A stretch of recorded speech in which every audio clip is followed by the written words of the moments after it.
Ram Charan fans ఎంతో eager గా wait చేసిన గేమ్ చేంజర్ మూవీ ట్రైలర్ అయితే వచ్చేసింది. ఈ ట్రైలర్ చూసాక నాకు అనిపించింది ఒకటే, ఇందులో చరణ్ యాక్టింగ్ అన్ప్రెడిక్టబుల్ అంతే. అప్పన్న పాత్రలో కలెక్టర్ క్యారెక్టర్ లో రామ్ చరణ్ లుక్స్ పరంగా చూపించిన వేరియేషన్ చాలా అమేజింగ్ గా అనిపించింది. అండ్ ఇందులో స్క్రీన్ ప్లే కూడా శంకర్ తనదైన స్టైల్లో చాలా గ్రాండియర్ గా తెరకెక్కించాడు. అండ్ ఇందులో స్క్రీన్ ప్లేని డైలాగ్స్ ని చూస్తే ఇదొక పొలిటికల్ మెసేజ్ ఉన్న సినిమాగా అర్థమవుతుంది. అండ్ ఈ political concept Ram Charan career లోనే ఇది ఫస్ట్ టైం.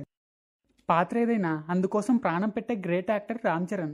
ఇప్పటికే డైరెక్టర్ శంకర్ మీరు ఇదివరకు చూడని రామ్ చరణ్ ని ఈ సినిమాలో చూస్తారని చెప్పాడు. అండ్ ఈ ట్రైలర్ లో చూపించిన ఒక సీన్ ఆడియన్స్ థియేటర్ లో ఎప్పుడెప్పుడు చూద్దామని వెయిట్ చేస్తున్న సీన్. అదే రామ్ చరణ్ హెలికాప్టర్ లో నుంచి పంచకట్టులో కత్తి పట్టుకుని దిగే సీన్ థియేటర్ లో ఆడియన్స్ కి గూస్ బంప్స్ తెప్పించే విధంగా ఉంటుంది. అండ్ ఈ ట్రైలర్ లో high elevations, emotion, strong content తో పాటు కామెడీ కూడా ఉందని సునీల్ క్యారెక్టర్ తో చూపించారు. అండ్ మ్యూజిక్ పరంగా కూడా తమన్ బెస్ట్ అవుట్పుట్ ఇచ్చాడు. మరి ఈ game changer movie after release Ram Charan life ని ఎటువైపు చేంజ్ చేస్తుందో చూడాలి. సో ఫ్రెండ్స్, మరి ఈ గేమ్ చేంజర్ ట్రైలర్ మీకు ఎలా అనిపించిందో కింద కామెంట్ లో చెప్పండి. అండ్ వీడియో నచ్చితే డెఫినెట్ గా లైక్ చేసి ఛానల్ ని సబ్స్క్రైబ్ చేయండి ప్లీజ్.